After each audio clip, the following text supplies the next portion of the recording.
Hello, everyone. My name is Linda Karanzalis. I'm a board-certified cognitive specialist, former special education classroom teacher with over 25 years of experience. And today we're going to talk about and demystify what exactly is a nonverbal learning disorder. I also would like to share with you that I'm going to give you my personal background in addition to my professional background, in better hopes of helping you that I do have a nonverbal learning disorder and I've walked the path and I've lived through it. So we greatly need this perspective because there is so much that we don't know about NVLD, and I'm hoping that by the end of this, you will definitely be feeling much more clearer and understanding NVLD. I only have 45 minutes. This is like my third time recording it. Every time I do it, I go over. So I have all these screens in front of me. I have a timer. I have my notes separate. You're my guinea pig audience because I've never done a PowerPoint on Zoom with different screens. So please bear with me. At the end of this, I'll tell you how to get a complimentary chapter to my upcoming book before it's published on nonverbal learning disorder. So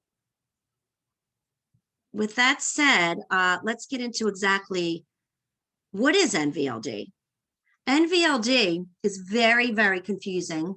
We don't have enough information on it. Oh, I see here that my picture is on top of there, so let me move it. It's very confusing because of the name. Nonverbal learning disorder implies that we don't speak. We are very verbal. When I tell other professionals that I have NVLD, they look at me very confused and say, what do you mean you speak? How can you have a nonverbal learning disorder? And then I explain to them that no, I don't get nonverbal communication. People with NVLD are missing all of that.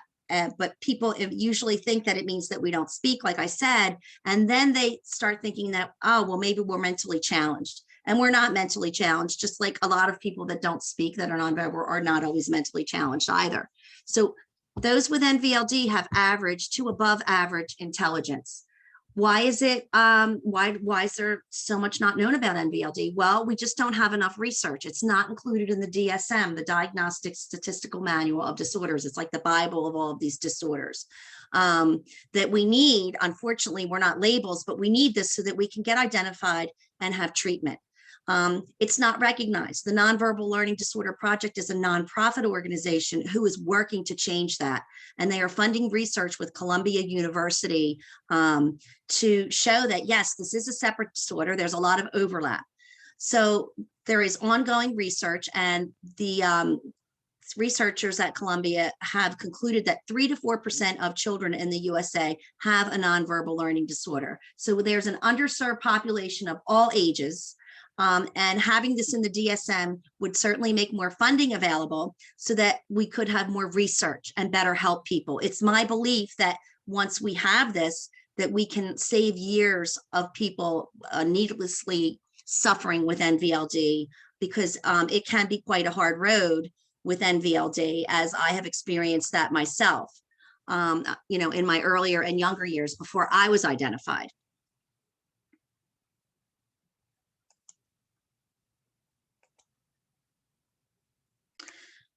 I'm referring to the work of Albert Mehrbim.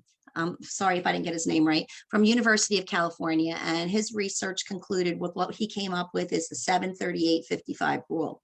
That is that 7% of communication is only the words we speak. 38% is tone of voice, which is pitch, speed, tone, rhythm, and pauses between words. 55% is body language, facial expressions, and postures. All of these nuance and subtle symbols of nonverbal communication are what those with NVLD struggle with or don't pick up on at all. So that's 93% of communication that we are missing out on, meaning that when you speak, the meaning of what you're saying can completely be changed by the 93% of nonverbal communication. So if I say to you, I'm fine, someone with not NVLD will believe that. But because they're not picking up on the tone of voice and the body language, really saying I'm not fine. Okay, so it can quite change the meaning of everything. And you can imagine the great disadvantage one is that when they're not understanding what's going on, you can be easily led, gullible, naive, manipulated, because you're just not understanding. This is devastating. And I've seen many sad experiences But it's not all doom and gloom. This is why we need to have it identified.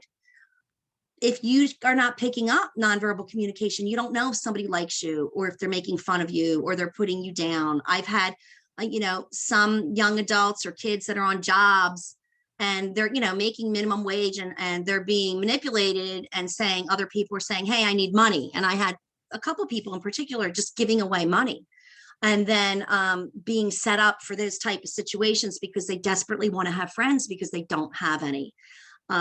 So you need to be very verbal and explicit when you talk to someone with NVLD. And what you'll hear quite often is, that's not what you said. And they may argue with you endlessly and not give up on that because they're only getting 7%. They're being honest with you. They're not being difficult. So, and you may think I have a future attorney on my hands because they will argue and argue and argue because they're not always knowing that they're missing 93%. They may not have been identified or they may have been, but they're still not experiencing what it's like to be processing language fully. So it's very, very, very frustrating. We come to exactly what is NVLD. Well, the diagnosticians that I've referred to, neuropsychologists, say that no one ever really fits this the same way. It's just like when you've met one person with autism, you've met one person with autism. Same thing with NVLD. There's a much variation, and it could be from mild, moderate to severe. A lot of things I'm telling you are not research-based because we don't have the research, but they're from my personal experiences as well as working with hundreds upon hundreds of people with NVLD over the years. So just keep that in mind. So there's a lot of overlap and it's very confusing because it can look like ADHD or autism, high functioning autism, which used to be called Asperger's. It's a shame that that was taken out of the DSM because it helped a lot of people. So I may refer to that as Asperger's, but it's high functioning autism. And I really don't even like saying high functioning autism because that's very offensive to people that are on the lower end of the scale. But the brain pathology is different. We do know that even though these symptoms overlap, the causes are different. Those with NVLD have smaller spleniums that we know from some research. We don't know the role that the splenium plays, but we do know that their spleniums are smaller, and that is the splenium is part of the corpus callosum, which connects the left and right hemispheres, and there's thought to be damage in the white matter of the brain. But we need more research. Many times NVLD is misdiagnosed as ADHD and they are put on medication for that. And it's not helpful and it puts them at risk for side effects unless they have both a dual diagnosis like I myself do. So the common strengths of some of these disorders are when they overlap, or especially with autism, is spelling, decoding, fluent readers, excellent vocabulary, have a wealth of information because they process a lot of information factually. But they're getting a lot of rote memory, but they may not understand the concept of it. Okay, so they're getting in, each piece of information is coming in, but it's individualized. They're not making the connections for the overall concept for the bigger picture. And very high verbal intelligence. So the core deficits of NVLD are what we talked about, 93% missing nonverbal communication. That impacts relationships, friendships, with everyone that you deal with, bosses, very poor visual spatial, math, learning, reading comprehension can be poor, logic and reasoning, which is higher order thinking, fine and gross motor skills, executive functioning, which we seem to know a lot about today. Most people know about that. And that goes with all these disorders. And the emotional byproducts is actually struggling with all of these difficulties. Those with NVLD are unlike those with autism, where they do have engagement with others. They do have joint attention, and there is a social reciprocation going back and forth. So as you can see with the slide, we have our communication, visual, spatial deficits, and logic and reasoning deficits, which I kind of went over, but this gives you more specifics. Don't feel like you have to write it all down because I'm going to make this as part of the handouts that you can print out. So visual spatial deficits is like, where's your body in space, walking into a room, being clumsy, getting lost very easily in buildings, kids following other kids that know that they're in the next class because they don't know how to get there. They get lost. They don't know where their body is in space. A lot of teens are excited to drive. Most NVLDers are afraid to drive. falling out of desks, chairs, balance, coordination, telling time. Higher order thinking is logic and reasoning. Like I said, not making the connections, kind of like not seeing the, seeing the forest from the trees. Inflexible and rigid thinking. A lot of times you'll say to someone like a kid, do you want to do this? And you know that they like it, but they just shut you down. No, no, no is the first response, because it's a change and it's about thinking about doing something in a different way. And remember, they're interpreting things very literally. So these are some of the things that you can look over if you want to print it out. One of the other things is not getting jokes, idioms. I had a younger child that, heard it was going to rain cats and dogs, and he got really scared because he thought these animals were going to come down from the sky and get hurt. It sounds kind of funny, but it's not when you're in the situation. It's very high anxiety provoking. So a lot of these have crossover. A lot of them have similar symptoms. I've already shared with you the visual spatial, those on the spectrum, or have strengths. That usually can, I had one kid that could tell you the whole New York subway system, very good visual spatial processors, better in math. Both tend to overtalk and give a lot of details because they are not seeing the whole big picture. So they give you like indiscriminate, like pieces of information. So instead of just saying, I went to the mall and I bought this, they could tell you everything they did. I walked out of my house, I got in my car, I went to the gas station and this happened. Okay. And you're thinking, well, just get to the point. So they can be over talkers, and that can go with ADHD as well, but the cause can be different. Could be they're hyper impulsive. So some NVLDers never learn how to ride or swim bike, or it can be very, very delayed. I can tell you the Navigator changed my life. Before that, I couldn't get anywhere. I could get from my house to where I wanted to go. But let's say I went from my house to the mall and I wanted to go to the mall to another location. That would be very difficult for me if I didn't leave from my house. So the navigation system, GPS, has really changed a lot of lives for people. Now, the poor executive functioning skills, like I said, people seem to know a lot about this. I talked about flexible thinking already. So, we have flexible thinking, working memory. You need that for math. You have to think about multiple facts in your head, use it without losing it, following a recipe, doing lots of things in life. Self-monitoring. How am I coming across? That's called metacognition. Do I need to change my tone of voice? Am I talking too loud? Am I annoying somebody? Planning, prioritizing, time management, getting homework done, doing things around the house. No matter what age you are, you need these skills to function. Starting tasks, ending tasks. So you can see all of these executive functioning skills here, and they're poor with all of these disorders. And also with going with I want to get back to the literal thinking. When you're a very concrete learner, you need to be able to learn how to take that and go more to the abstract. And that's where the problems come in with the logical thinking. And you need somebody to help you with that, to help you figure things out so that you can learn and eventually do these things on your own to become independent thinkers and problem solvers. NVLD significantly impairs the quality of life across the lifespan in all environments: school, work, home, friendships, love relationships.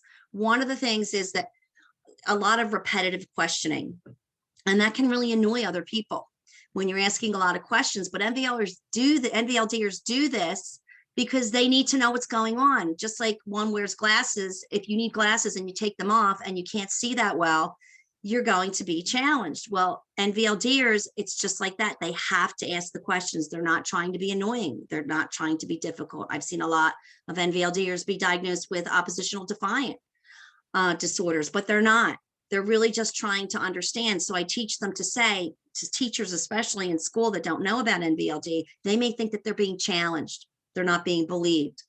That students are being difficult, to say, hey, I am not trying to give you a hard time. I really don't understand. So that they don't take it personally. Your boss can take it personally. Your spouse, your friend can take it personally. It has nothing to do with you or someone attacking you. It's really just all about them trying to understand. So please keep that in mind. And again, this isn't going to go over well in work. Problems with teachers, friendships. I can give you one example where a woman was at a social event And she was asking someone a lot of questions, and this other person was getting mad and just finally came out and said, "What are you, a detective?" And the NVLD, and I hate to say NVLDers, but I'm doing that for clarity purposes, said, didn't get that. "What do you mean? No, I've never been a detective." Instead of getting like, "Hey, back off. You're asking too many questions and I don't like it." So wasn't reading the tone of voice and the sarcasm. And it wasn't until later on that, her friend told her, a friend that was well trusted, that said, "Hey, so-and-so was upset because of this," that she was able to learn from that experience. So if you have your inner circle of people in your life, you're very fortunate, because they can help you learn and grow and get better in social situations. On the job, people can leave meetings and not have a clue of what they're supposed to do. And then others may think they're just lazy. They're not doing their job correctly. They're not as intelligent as they really are, because again, they only got 7%. They're not really sure what they have to do to follow up to meet the responsibilities on the job. Okay, so the paradox is that although we appear, very knowledgeable, bright, we are, people don't see that. It's not visible to the naked eye. So when you try to tell somebody, just like with ADHD, you're often not believed, and you can actually make the situation worse for yourself. So a paradox is a statement where we have basically the information that, yes, this is true, but others don't believe it. This is very frustrating because we have invisible differences, and then people come to false conclusions, and there's a lot of rejection. If you tell somebody that you have cancer and you're going to chemo, they may say, "Let me drive you there," or, you can't eat certain foods, or you can't keep it down. They may offer to make you soup. If you have a medical bracelet on and you're identified, then you have a problem and you pass out, they might say, "Oh, this person needs insulin." It's not like that with NVLD. NVLDers don't get the assistance they need, just like other people that are neurodivergent. They are different from neurotypicals. They think and do things differently. And neurotypical people are the majority in the world, and we have to conform to those standards.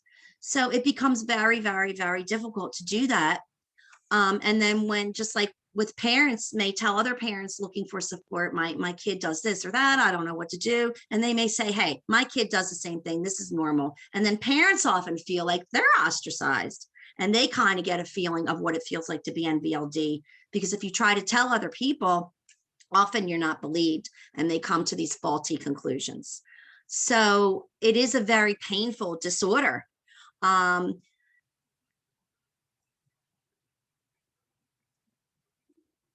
I'm just looking through my notes here to make sure that I'm staying on task. Okay, so I am watching my time. It looks like I have about 20 minutes left. So to deal with all of this pain and confusion, NVLDers wear masks. Okay, they'd rather be seen as, hey, uncaring, than being seen as dumb or foolish or stupid, which was what a lot of people have shared with me and have told me over the years. "I'm not a bad person. Why can't I get what other people are doing? Why are they mad at me? I feel like an outsider looking in." There's a lot of non-acceptance. There's a lot of shame. And when you're in a neurotypical world, you have to function according to those standards, because that's what's expected of you. So you have to alter. If you're a parent and you're neurotypical, or you're someone dealing with an NVLD, alter your way of thinking, because they're not operating on the same system that you are. Often lying is a problem. Parents will think, "Well, my kid lies all the time." Okay, lying, yeah, that can be common for teens, but a lot of times people are lying of all ages because they're embarrassed. They can't meet the expectations that are expected of them. So, rather than saying that, younger kids don't know how to say that. They don't know what's going on. It comes out in these subconscious behaviors. And as you get older, they may be more conscious. You may mask more when you're at work, when you're around people that are outside of your inner circle, where you can't be really who you are and accepted.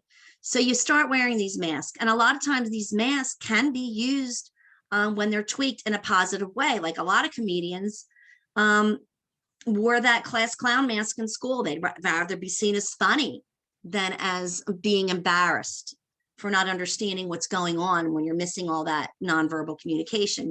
We all know people who are charmers, who are one-uppers. They, with NVLD, it can feel like you're in a competition all the time. You just want to be like everybody else, and you don't want to stand out in a negative way. So you wear all these, people pleaser, drama queen.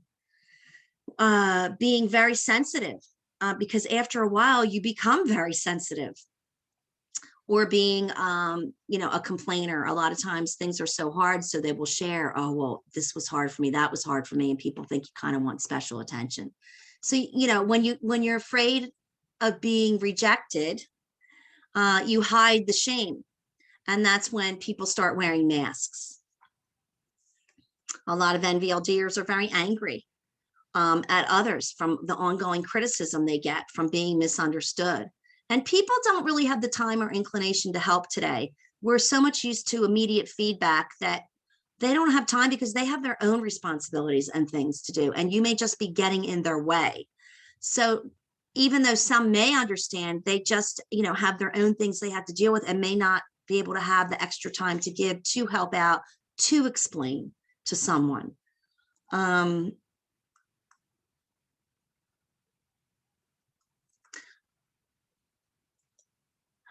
The emotional byproducts of having NVLD and being neurodivergent can be absolutely devastating. My experience is NVLDs suffer much more than those on the spectrum that are high functioning because they are more aware of their feelings. They want to fit in. That's not that people that are Asperger's or high functioning don't want to, but there's a population that they're really very, very happy on their own. They don't see a need to be around people and they're quite content. NVLDers are very aware of what's going on and that they are being rejected and they do want to. So they experience this much more on a higher level intensity, and they may develop RSD, which the ADHD community has really identified that is rejection sensitivity dysphoria, where they're very, very sensitive from being rejected continually. Depression, anxiety. I see a lot of OCD with NVLD. There's no research on this, but I've had parents call me that OCD, especially in myself, I've recognized when I was younger, matches with what these parents are telling me, that it develops because of a coping mechanism of dealing with NVLD, because the anxiety is so high. It's like trying to nail the wind on the wall, or it's like you're walking on jello. You're never sure of what's happening. And did you understand? The anxiety is so, so high.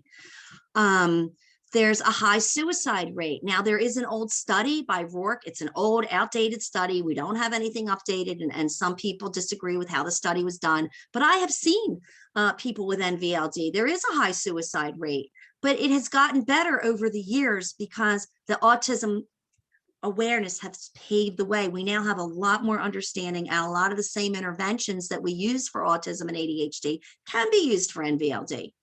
But we still need the diagnosis and the treatment, because there's a lot of things that we do need to address with NVLD that we don't have right now to address their visual spatial needs more than these other disorders.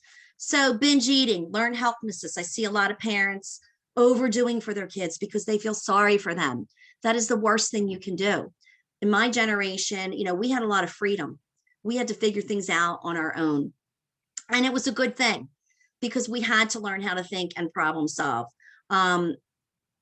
Parents today, I'm seeing a lot of kids that just don't have the resilience.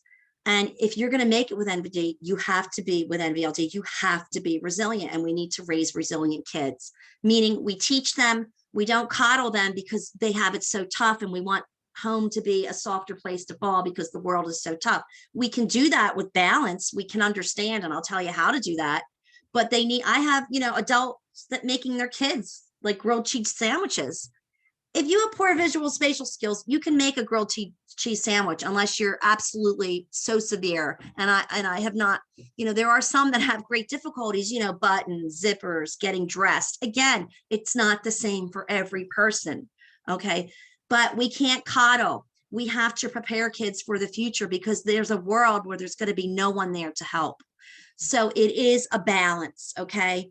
Codependent. There's a lot of information on codependency. We can get into abusive relationships because we need assistance from other people, and there is no assistance.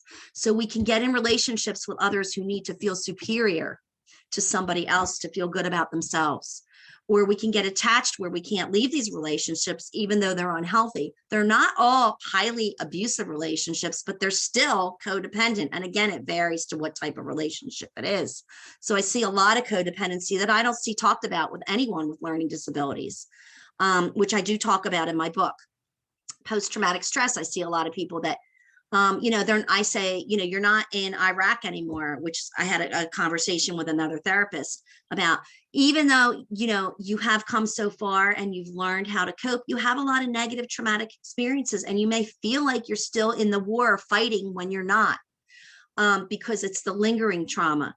Things may still be a struggle and a lot better for you and not as bad as they were in the past if you've gotten the right kind of help. But there's a lot of trauma there. Again, these things aren't proven. These are things that I just see across the board, the same things over the years, that I see classically patterns reoccurring time and time again. So I see a lot of isolation, fear of reaching out because of the rejection, and the social rejection can be absolutely devastating. But what I am seeing for resilience is during the pandemic, those with NVLD are doing better than neurotypicals, because they are used to being alone. This is the norm for them. They have learned how to cope without seeing people and having friends and a lot of contact. And to neurotypicals, this is extremely difficult. Not saying that NVLDers and neurodivergents are happy with this all the time, but they have a degree of learning over the years. This is nothing new. This is what is their norm. Now you can understand that. And a lot of the kids are telling me, hey, I don't feel so bad anymore. Now I know everybody is homebound and they can't see their friends, and I don't feel like I'm missing out on such things anymore. So there's a lot of emotional difficulties. A lot of people have college degrees with NVLD, but they cannot use them or hold down jobs because of the social communication deficits are that severe. Again, there are other NVLDers who can hold down jobs. Some will move out and come back home. Some will be able to be independent. It depends. Some will want some help, some won't. Some will be so angry and misunderstood, and depending on the kind of supports that they've had, may not want any help. And for those, unfortunately, you have to do some tough love. If they're destroying, your household, and they're doing really self-damaging things, they may have to learn the hard way because they're so concrete and literal, not because they don't have the intelligence, a lot of anger. And so you may have to let them learn the hard way. Others may want help. It really depends on the person and the relationships they're surrounded with and the types of support that they have had. A lot of parents don't understand, or they do understand, and it's so frustrating. If you're, a parent, it's frustrating. You may need to go for frequent walks, exercise. You need a lot of patience, because it can be very challenging dealing with someone with NVLD, even though they don't want to be that way. I remember, things that I took literally when I was a kid. I mean, somebody said they were going to hang somebody from their toenails from a tree, and I got scared, and I thought, oh boy, if I do something wrong, they're going to do that to me. Things like that. That's very anxiety provoking when you really believe something like that. So there's some adults that have an over reliance on their parents. They're calling them, they're texting all the time, and their parents don't know what to do. It can be and I don't want to minimize that, it can be a very life-impacting disorder and devastating. This is why it needs to get in the DSM, and we need to get it in there so that we can start helping people at an earlier age. With intervention, it does not have to be this way.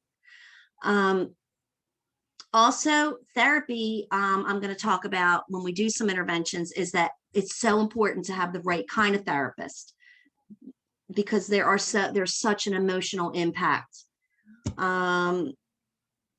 Let's see, we're going to get to my notes here. Give me 1 second.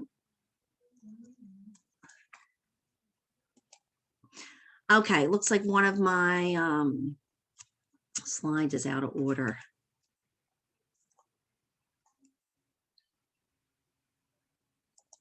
Okay, so we have diagnosis.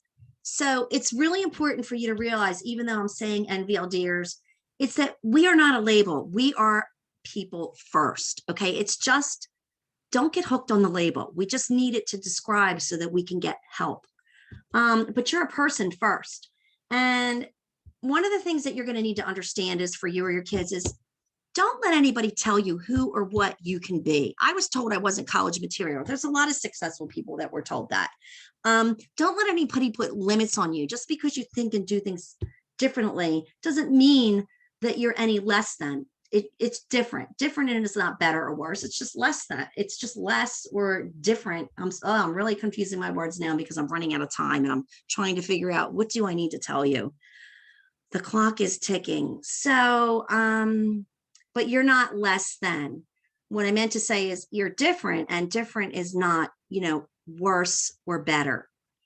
And those with NVLD or neurodivergence tend to feel like we're in a competition.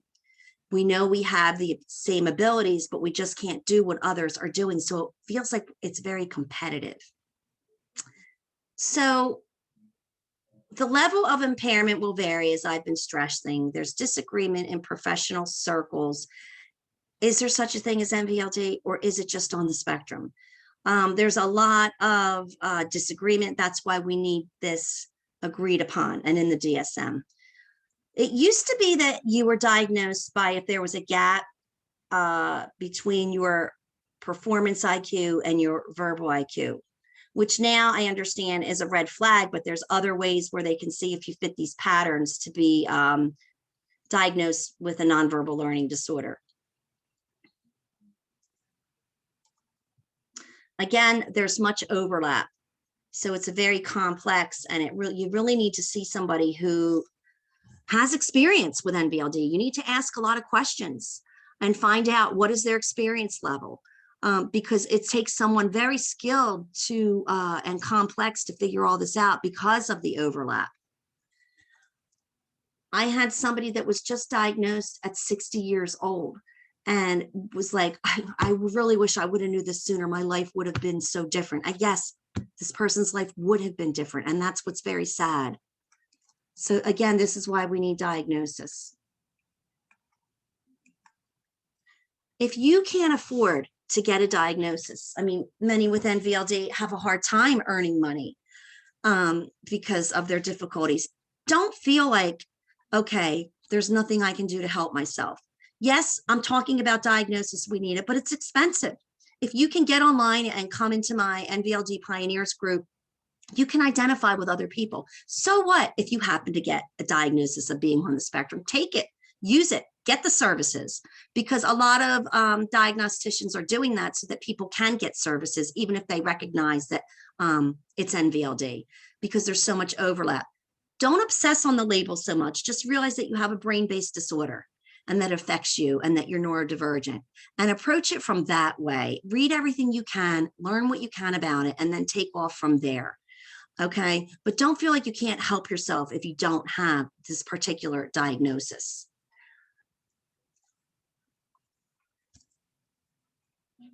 Okay, so the next slide is, we're going to talk about moving forward. I've got about 11 minutes now. As I said, with diagnosis, you cannot really move forward until you do the first step. You have to realize you have a brain-based disorder. It is not your fault. It is the biology of your brain, because NVLDers and neurodivergents tend to blame themselves because we live in this neurotypical system. Okay, and we're getting these messages, no, we're not, we're flawed. Okay, you didn't do anything to create this. It's not your fault. And it's even hard because even when you know that you have it, sometimes you think you're trying to act neurotypical all the time and fit into this mold that you're like, do I really have this? I mean, I look like everybody else. I sound like everybody else. So you really have to come to the point where, yes, it's brain-based. I didn't do anything wrong. It's not my fault. Get the validation you need. Read books. Get in online forums. Validate yourself. Okay. You may not get it from a professional. And I'm going to talk, if I have time, I'm going to talk about that. You're the only one that can give that to yourself.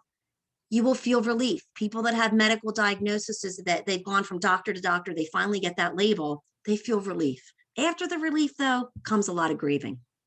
Then you realize, like the 60-year-old person, oh my gosh, I didn't know this. If I would have known, what would have happened to me? You kind of grieve. You go through acceptance, you go through denial, you're all around it, and then you come back through it. Some days you may be in a different part of the grieving cycle, but you will come out of it to the acceptance piece. Okay, you may deny it.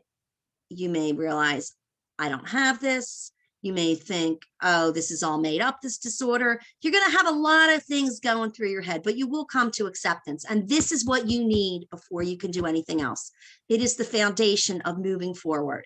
And this is one of the things that I work on with people. We need to demystify it, and you need to have the education.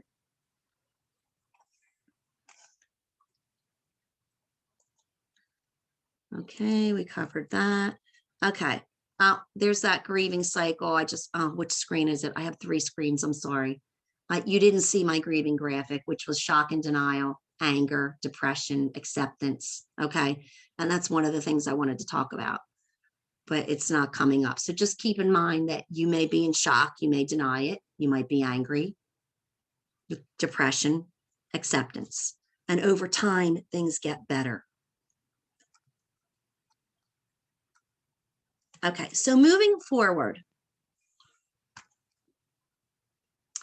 Moving forward is a process, and there's 2, that's why I put this up here. You have a responsibility, okay? You need to make things happen. Yes, moving on is a choice. There's a difference between the 2. Moving on is letting things happen. Moving forward is making things happen. You have got to be a fighter. If you're not a fighter, you're not going to make it. Okay, you need resilience. Find out what works for you. Is it exercise? Is it journaling? I don't know. I had one girl that relaxes through cooking, whatever it is. And some people with NVLD don't have, cooking is another area that's very difficult because of working memory and executive functioning. But this girl, again, no one fits it, was good at cooking. And that was her thing. You need to find something. And it may be hard because you may have tried lots of things and you might not be good at them. I remember panicking, thinking I was going to be able to find anything I could do. Everything I tried was a disaster. I finally found some success in the theater, and I was very good and talented doing plays and such. So whatever it is for you, find it. Okay, learn about it, demystify it, get the education. Parents, you need to do accountability. You need to learn how to keep your kids accountable. No one's coming to save you. You've got to be a fighter. The Chinese proverb, you get down 7 times, you get up 8 times. Don't get into do these 10 things and you'll be fine. There's a lot of articles out there like that for everything, ADD, whatever it is. It's more about lessons, the process, and the journey. Get rid of naysayers in your life. They are toxic to you. I know you want friends, but they're not worth having if they're not supportive and they're making you feel worse because they don't believe in NVLD or those who are neurodivergent. Don't let others determine who you are. Weed them out until you find your tribe. So you have to have that mindset that you're going to make things happen. You have to be hungry. You have to figure out and try other ways. You have to do things that are unconventional that other people have not done. Take matters into your own hands. Don't let a professional decide for you or wait for them. You can figure it out. You have to go into your internal resource. Yes, you may be depressed. You may be bedridden. And I am not minimizing that. I have been there myself.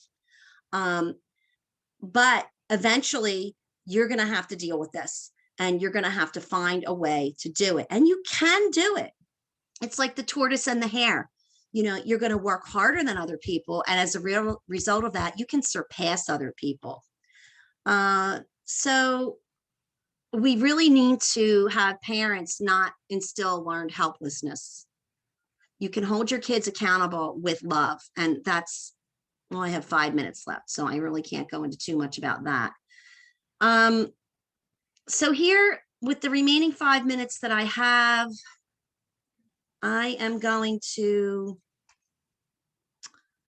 share with you kind of what can you do. We have 5 minutes. You need to get the right kind of help. I had gone from therapist to therapist to therapist, not knowing about NVLD. You're fine. You have a college degree, you know, you have a master's degree. You're so well-spoken. You're a classroom teacher. You know, you won an award for your teaching abilities, not knowing I was dying inside and what it was taking out of me to do that. And I could not keep doing that because it took so much out of me and it was mentally exhausting. I had to work so hard, like 24/7 to get those results, working in with a neurotypical mindset. So what you have to do is, I've talked about identification, diagnostic, demystification, education, grieving the person that you thought you were going to be to who you are. Life may not be what you thought it was going to be, that picture you had in your mind. You're going to have to live it with the way it is in your mind.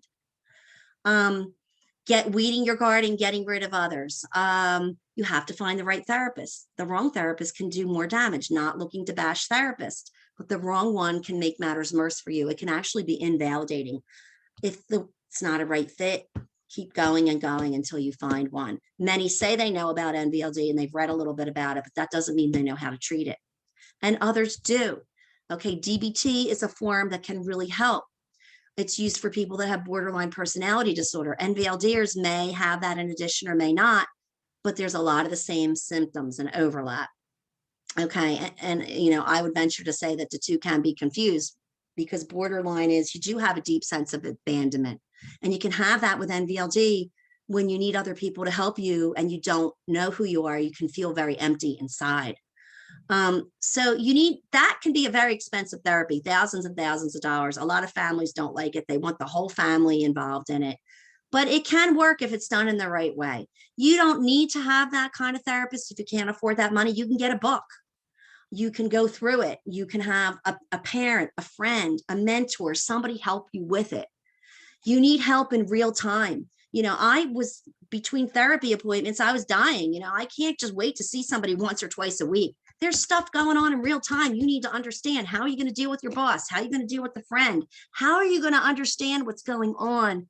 You can't wait until an hour a week. You need to, with texting and phone calls and coaching, which I do a lot of, you can get that help. You have to find the right people. It could be a therapist, it could be a pastor, it could be a grandparent, it could be several people, because you have a lot of needs and you need patient people to help you. You can learn and you can get social skills, communication, and learn that. I started doing this back in the day when we didn't have social emotional learning, wasn't even a field or studied. So it is possible. I've helped thousands of people. Read books instead of people. If you can't read people, learn things from books that you're not picking up. One of the books that really helped me was The Road Less Traveled. It taught me about love and intimate relationships. You're not picking things up. You need to find it a different way. And we're very good at reading, and most love reading. And if it's your area of interest, you can learn a lot and fill in the gaps that way. One of the things I do is, my protocol is, because we don't have the research, what works for me, I have come up with my own protocol. When I get somebody, I assess them. I see what the cognitive processing weaknesses are, the underlying skills of executive functioning that nobody really talks about. They're not compensatory strategies. We can directly develop working memory, long-term memory, auditory, visual processing by doing mental skills exercise training. That's what I do first. Then I reassess it, and we see it's not a magic pill, but if you can improve, 30%, that's going to impact your life. Then we go into social skills training and emotional communication learning. Then it's parent training.